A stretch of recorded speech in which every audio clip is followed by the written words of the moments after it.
Hi Okay. everyone, welcome to another episode of Chai with Gary. We've got a special guest here today. Derek, how's it going, Derek? Yeah, good guys. Thanks for having me. No, Good to have you, man. it's a pleasure. It's our pleasure. Look, guys, Derek's has recently become a dad, so he's full time Woo! on dad duty these days. We're quite privileged to have him on this channel, given a short notice. But That's all right. Derek, thanks for having us. Yeah, no worries. So Derek, today we're going to be talking about the Man United game against City, 0-0 draw. Wasn't quite what we expected going to this game. You know, we think we were having this plan in our mind. You know, going to this game, both teams were probably looking to get a win. Unfortunately, it didn't happen. Both teams sat back. What are your thoughts on the lineup anyway? Maybe we can start there. Yeah, I didn't have any issues with the lineup when I first saw it. I don't know. I think like the broadcast sort of had it as a 4-3-1-2 at the start with Yeah. Pogba, Fred, McTominay in midfield, and Bruno sort of in front of them behind the two strikers. So yeah, I thought formation-wise, didn't have any issues with that. I was half expecting Oli to go with three at the back again, but Yeah. because he's used it in big games. He's I'll used tell it you in the what, big games before, but I think after that Leipzig debacle, he sort of shied away from that and went to the back four, which, I think formation-wise, it seemed okay. Although when they actually played, I noticed Pogba was spending a lot of time like on the left wing, almost like in line with Rashford, who was quite wide as well. So didn't quite understand that. I mean, maybe the broadcast got the formation wrong or whatever, but I don't know that it affected the game too much. I think, as it went, United probably had a decent enough first half without creating that many chances. So can't say the formation really did one thing or another either way, I didn't think. But Yeah, one thing actually, I didn't expect was Pogba to start.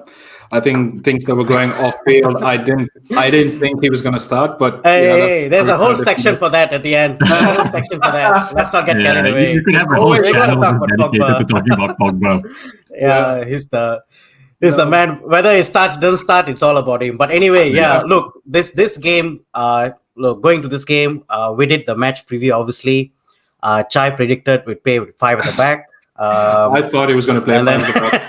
I told you he was going to play with four. I told you because the Leipzig game was a disaster masterclass. Today's game, to be fair, wasn't much better. We were just lucky that City were gutless up front. But yeah, like I mean, they did try. They did. I think there were portions in the first half as well as towards the end of the second half. I think they did come back. They did try to get something from the game. They had better chances than we did, to be quite honest. Yeah, I think second half City had more of the ball. They had more of the ball. They were probably looking for something to happen more than United. I think United were just sort of trying to contain City, and they did that well enough to an extent. There weren't any sort of horrible mistakes or really clear-cut chances that De Gea really had to contend with. But I don't know. It seemed like both sides tried without really trying too hard as well, and I'm not quite sure what that was because, I think United maybe going into it, a win would have been good, but defeat could have been disastrous as well. So, all things considered, maybe walking away from that one with a draw, especially considering how crap we've been at home as well. Like, I tell you what, this is the stats, right? We've played 6 games at home this season. Won 1, drew twice. Okay, so that's 5 out of 18. Yeah, that is, considering Old Trafford's been this fortress. It's pretty bad. And then also, I think, and we've had quite a few of the big teams. We've already played them at home and haven't really picked up points in most games. I think was it Arsenal we lost to, Spurs. Chelsea, everyone knows what happened there. Chelsea, we got a point. Yeah, so City, a point. I mean, I suppose it's better than losing all 4 at home to our nearest rivals, but at the same time, it'd be nice to have won one of them as well. So I don't know. This United team. Yeah, guys, I just want to take you guys back to the lineup. City's lineup. I was quite surprised. Aguero, I'm not sure if he was injured or illness. What's the deal? Was he ill? Yeah, because I think if he had started, I think it would have been a different story altogether. Because I thought Jesus was just, I don't know, like he had that one half volley that It was a difficult shot. It was a difficult one, but I think if he timed that shot a bit earlier, maybe, I think he fated. And there was another one where I think it was going to be an offside anyway in the second half, where he dribbled past and got to the edge of the goal, and then for some reason he decided to cut back. And Laporte didn't start as well. He was on the he was on the subs bench. Like, I was quite surprised. You know what? I don't think KDB had a fantastic game either, right? No. I don't think he did. But to be fair, like, I felt that he wasn't getting the service he needed as well. Like a lot of the passes to him like didn't really reach him, or players were not, like, there was just no communication, I thought, in City side. I don't think anyone really jointed game, to the extent that you'd expect them to. I mean, you probably look at De Bruyne from City and Bruno from United to sort of pull strings, stamp their mark, but didn't really see that. They had the odd moment here and there. I think first half there was one pass from De Bruyne to Sterling, which Sterling couldn't quite control. If he had got that, maybe he's got a shooting chance. Maybe it goes in, different game. But that was the story of the game, really. Just like, half chances, some nice passes, but then the player on the end of it couldn't control it or couldn't get the shot off because the angle wasn't there. It was just too difficult to have a controlled shot on target. So I don't know. Not the best game.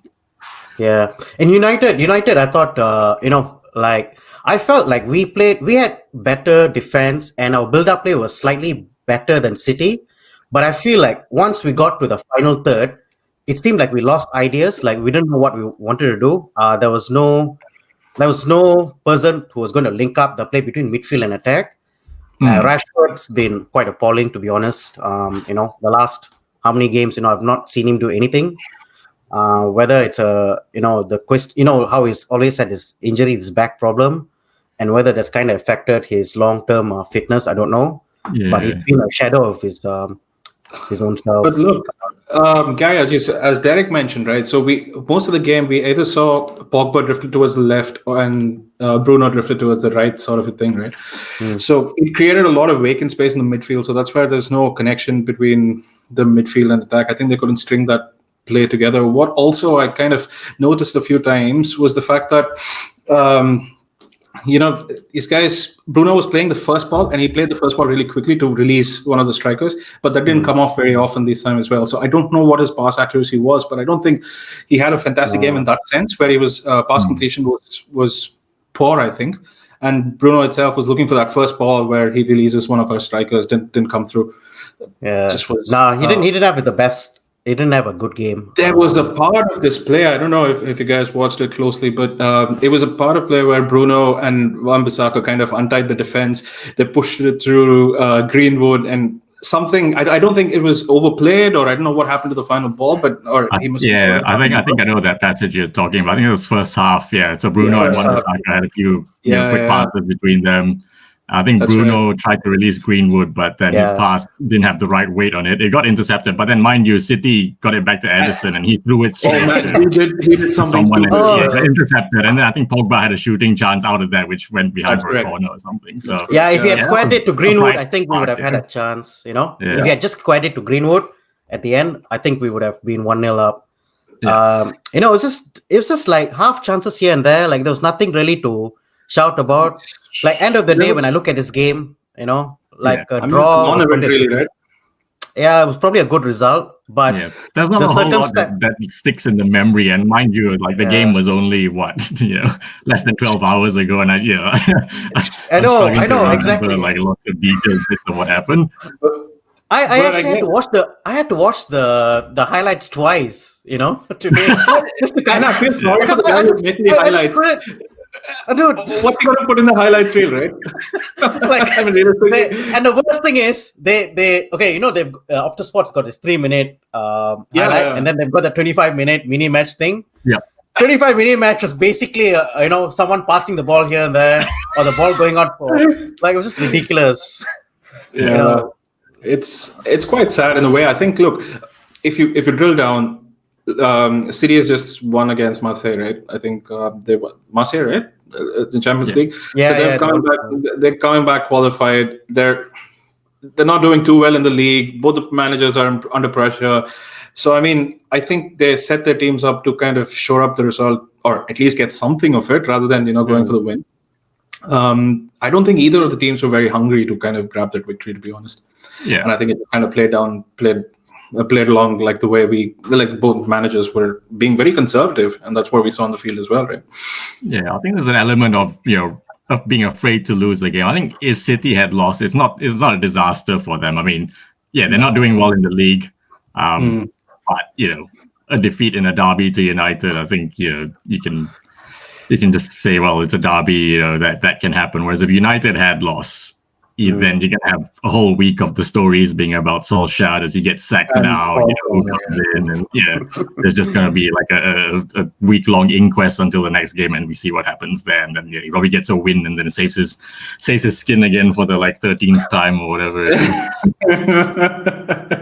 Fair point. But nothing to hit home about the game, to be quite honest. I think like a draw was a fair result at the end of the day, but the circumstance leading to this game, with all the negativity and all that around Pogba, this and that, it was quite imperative to get a result, I thought, going into the next few games, considering we're out of Europe now. So what are your thoughts on the next few games, Derek? I think we've got Sheffield United away.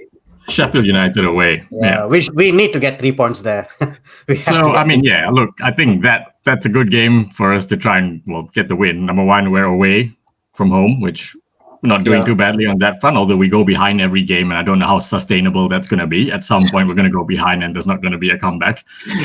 But then in saying that, Sheffield United have had a pretty bad season. It's that typical thing where they come up first season, they exceed expectations. Everyone loves them, and then the next season it's just hard to reach that level again. So I think that's what they're going through. So for United, I don't think they can have any excuses if they don't get the win in the next game. Yeah, and also the fact that they've lost Dean Anderson now. Goal. They're conceding goals left, right, and center. So that's unfortunate for them. But let's get a win there. And okay, now I wanna go into the next section, which is the man of the hour, Mr. Paul Pogba. The man of the last 4 years, you mean? The last 4 years. Look, there's been a lot of news about Pogba. If you've been living under a shell, then it's probably new to you. But we've heard about rumors about him wanting to leave. His agent coming out and saying that Paul needs to leave this season. Blah blah blah blah blah blah. And then there's been news that apparently the agents come out saying that Paul needs to leave because he's under pressure by Paul Pogba to force a move, or else he's going to lose his client. So I don't know. What are your thoughts on Paul Pogba? Is there any way that he stays at United, you think? No chance. I don't think so. Look, I mean, I think the only reason he's still there is because United had the option to extend his contract, which they did. So I think now it expires 2022. But in saying that, he's probably obviously down to the last sort of 18 months of that contract, which even though he's got that time left, it's obviously that period where you start thinking like, do you sell the player and get something back, or otherwise he can just stay there, let it run out, and leave on a free. So United have a decision to make. But look, I mean, I think with Pogba, there's obviously a good player in there somewhere. If you watched him play at the World Cup for France, he was one of their key players. If you watch him play in general for France, he seems to do all right. It's just not really happened with United. I don't know why that is. I mean, I think in the first few years he was there, there's always the excuse made up for him that Jose Mourinho is too negative. He doesn't let Pogba express himself properly. He plays him in the wrong position, although I don't know what position that is exactly. He's a midfielder. He's always been played in midfield as far as I can remember. So I don't know how that's the wrong position. There's always been this thing about, you got to play him in a midfield 3. He's got to be in the left of the midfield 3 because that's where he played for Juventus and he was really good at Juventus. And then they tried that. He probably had a couple of good games, but then a couple of anonymous ones as well. So it was is that because of positioning? And then there was a whole thing about, well, Pogba needs someone next to him who can can do the dirty work, and that will unleash him. And then we signed Matic. Yeah, for a while that looked like that had solved the problem, and then after that it just went back to Pogba being anonymous again. So I don't know. It feels like people just made excuses for him early on, and then when Mourinho left, that sort of changed it slightly. Solskjaer came in, and if you remember that 10-match stretch where Oli won all his games at the start, I think Pogba was really good in that period. And then pretty much he actually got Ole the full-time job, I thought. I think. And then when Ole got the full-time job, then in general, United's performances just dropped, and Pogba obviously. Look, here's where Chai and I have differing opinions. Chai, you've got the opinion that he turns up when he wants to turn up, and he's not really given the best of what he can offer. I'm of the opinion that when he first came to United, he was promised this vision of how the team was going to be built around him, and how there were going to be superstars around him to kind of carry help the burden, share the burden. And for me, I just think that Paul Pogba is a player. He's basically the icing on the cake. Like he's not the foundation. He's a nice to have. And I think the problem with this is that we are at a stage. So we're at a stage where we're looking to rebuild our team. And unfortunately, Pogba is at the wrong time, the period in this team. And I think end of the day, it's probably best for all parties that he goes. We hopefully get to recoup most of what we paid for him, and he goes on and plays for another team. Gary, hold on, man. Look, if you're a leader, it doesn't matter whether you need superstars around you to perform. If there are superstars around you to perform, even McTominay will perform, right? It doesn't. Yeah, but the true class of a player comes out. It's like, come on, man. Let's not put Pogba and McTominay in the same class, man. No, but all I'm trying to say is, if you don't want to work for this thing, I'll play only when I have superstars around me. That's bullshit, right? No, but the thing is, I don't know. I just feel that he's as far as what I've seen of Pogba, I think he's really, really good. People just for 4 years he's pretty much carried the team. Bruno's kind of come in now, and then Bruno's come in, and then now we saw glimpses of Pogba performing with Bruno. But then I think the fact that we keep chopping and changing our formation. I can say the same thing about all the other players. I can say the same about Bruno as well. Okay, so wait. When you go back and think about if you would recall, Pogba played his best for United when he was playing in a midfield three of Pogba, Matic, and Herrera. I think that was a stretch. That was a constant team that Solskjaer put together in his first 10 games, right? Because both Herrera as well as Matic did the dirty work for him. Yes, he was creative, and most of the balls that Pogba was playing, and if you remember that counter-attacking game that we used to start playing, was releasing Rashford or Juan Martial, right? That's pretty much the ball that he used to play, and it was very frequent. And yes, he did well. He did well. I think that was his best performance. Now, I don't know what's stopping him from performing now. He has. If you play him in the right midfield, will he perform? That's the question I haven't thought through, right?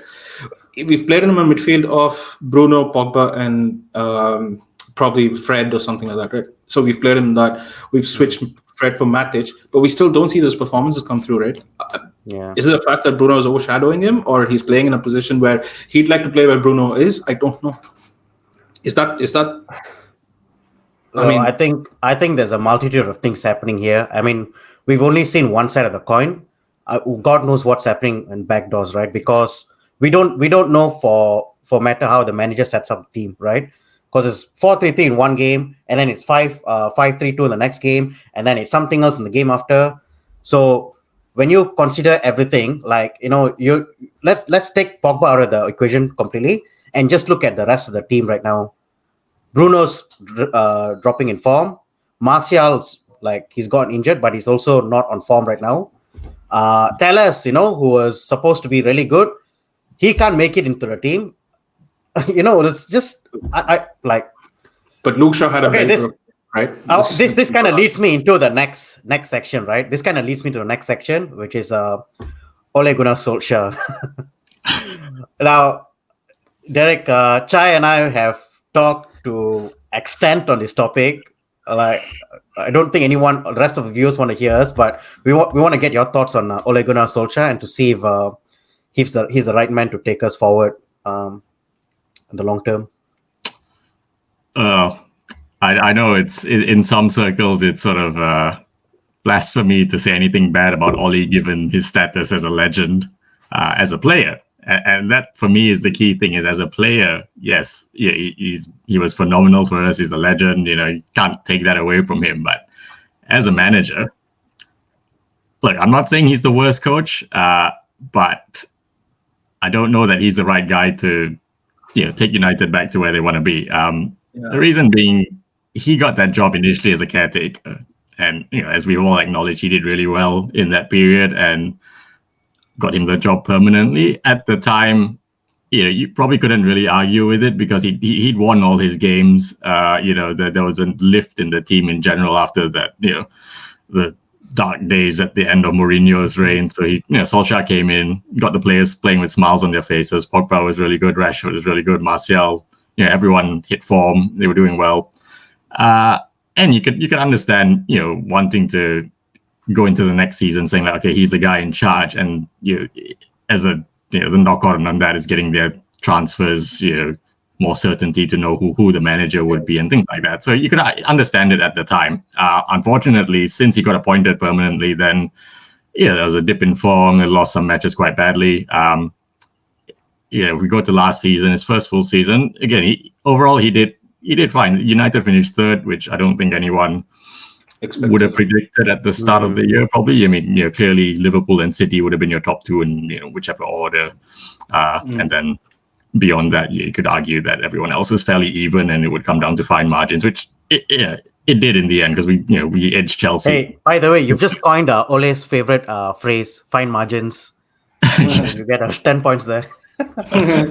I haven't said the United way yet, so I'll try and squeeze it in. Yeah, but look, again, going back to Ole, I don't think he's the right guy simply because he hasn't got the credentials to show that he's the right man to be given the time that everyone says you need to give him time and then he'll get United back. Now, the problem with time is you can only judge it at the end of that time. And who's to say that United won't be even worse if you give him that time that he supposedly needs. I hear comparisons with like Jurgen Klopp when he first to Liverpool. They weren't doing great. I think they finished 8th one season and possibly like 6th or 7th at some point.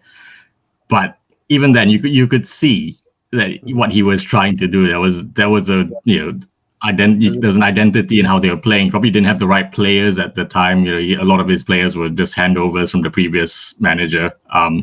But you could see it. And the thing with that is Jurgen Klopp had some credit in the bank from winning the Bundesliga twice with Dortmund, with implementing a signature style of play there. So, in that sense, he has earned that right to be given the time. And, obviously now he's taken Liverpool to be Premier League champions, which pains me to say, but,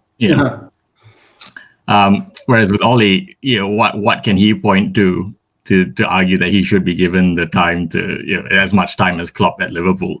I can't think of anything, It seems to be more hope that because he's loved by the United fans that we should give him time and then he will bring us back up. But it could easily go the other way. So because I don't think with regards to that, giving time and giving him the budget are two important things, right? I guess for any manager to succeed, budget in terms of bringing in players.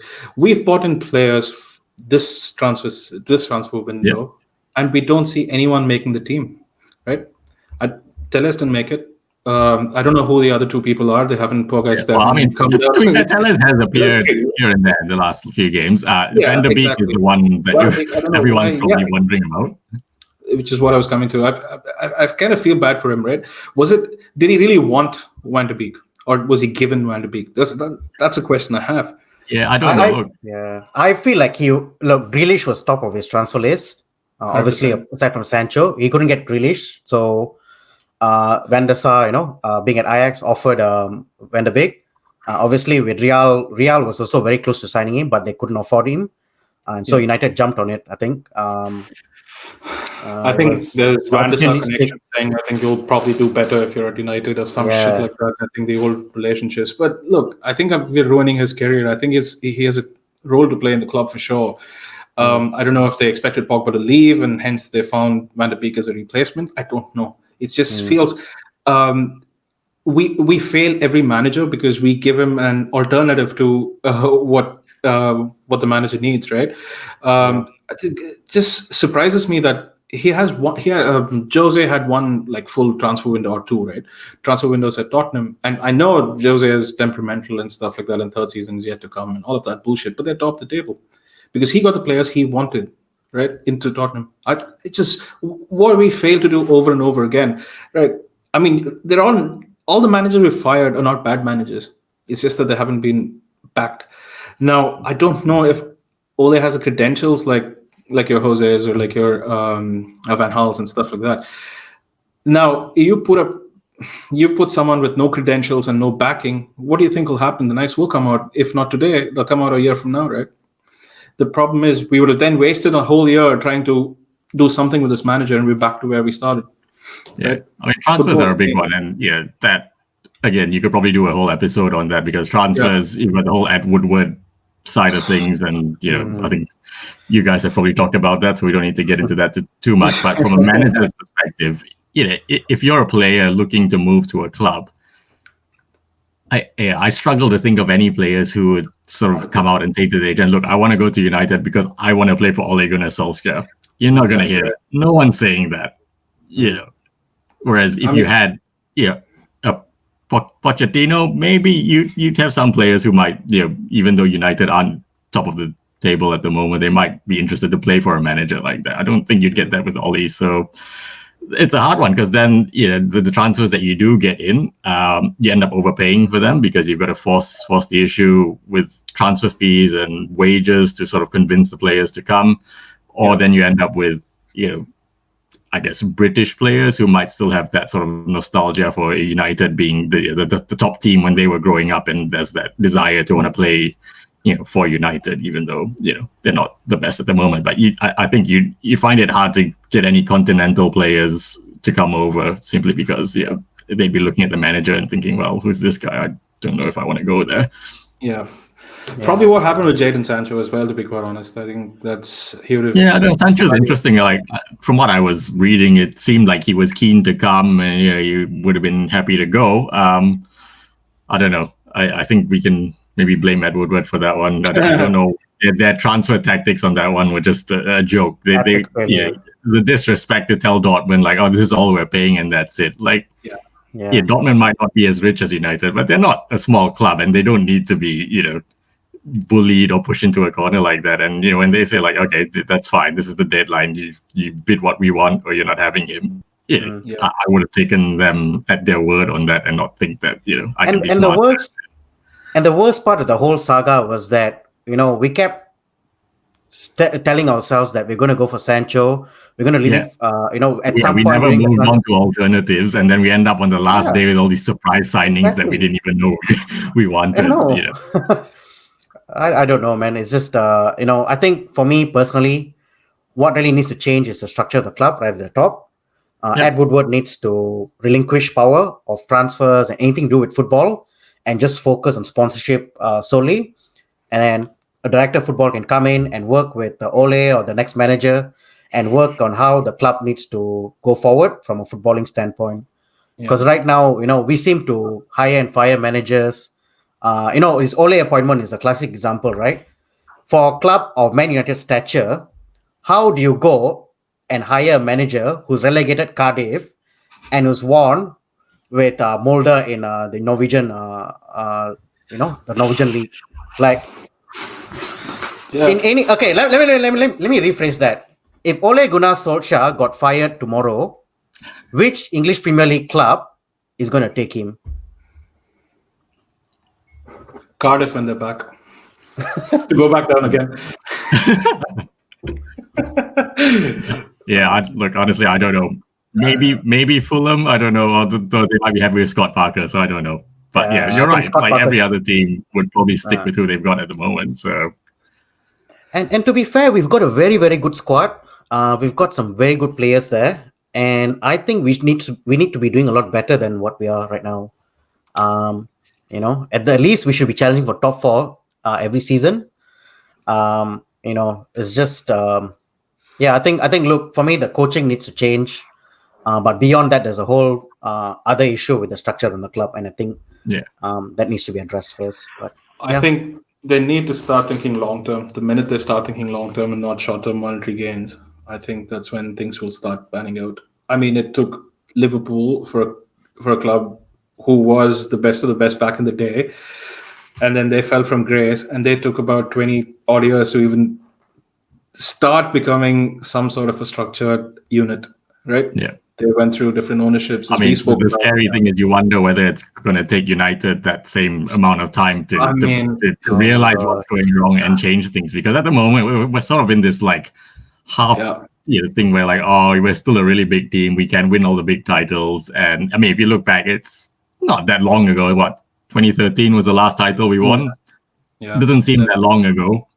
But the key thing is they've got to get these decisions right sooner rather than later. Otherwise, you end up going through this 30-year title drought that Liverpool have gone through. So, and the scary thing is it pretty much is up to Ed Woodward to realize these things, because if he's in charge of who the manager's going to be and he's in charge of the transfers and deciding on what the structure of the club's going to be like, then it all depends on what he does. And I can't see him changing anytime soon, because we've heard this whole thing about, we're looking for a director of football. And what's that come to? It's almost like lip service, because that's what the fans have been demanding. So he says that they're looking into it, but nothing's going to change.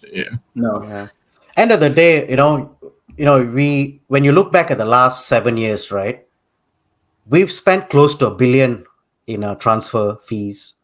So as a neutral, I'm just talking from a neutral perspective. When you look at Man United, you can't say the managers have not been backed. Okay? Yep. The managers have been backed, but unfortunately, the money has not been spent wisely.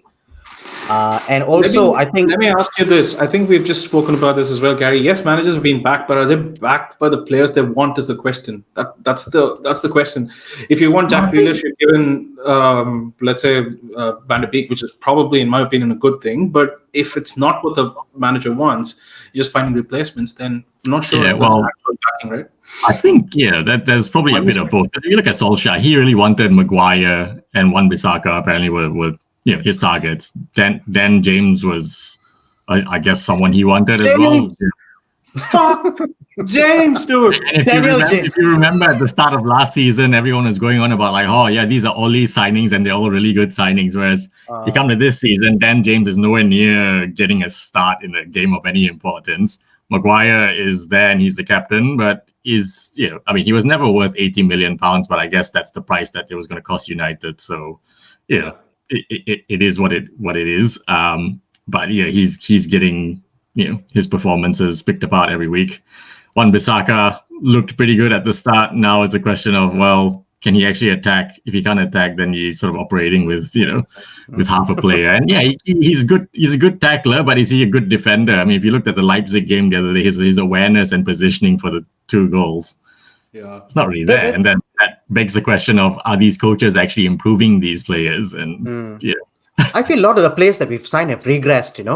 Wan-Bissaka's regressed, Maguire's regressed, Telles looks like he's regressed exponentially. Rashford wasn't his signing, but no, all I'm trying to say is all the players that we have, even Bruno's regressed. So we've signed a new player, we get the new player bounce. It's hard to see who's actually improved. I mean, I think if you asked me at the end of last season, I say, well, he's got Martial improved. He's got this most goals in the season. Greenwood, he put Greenwood in. He had faith in him, and he did well last season. But then he comes to this season, and Martial has just been shocking this year.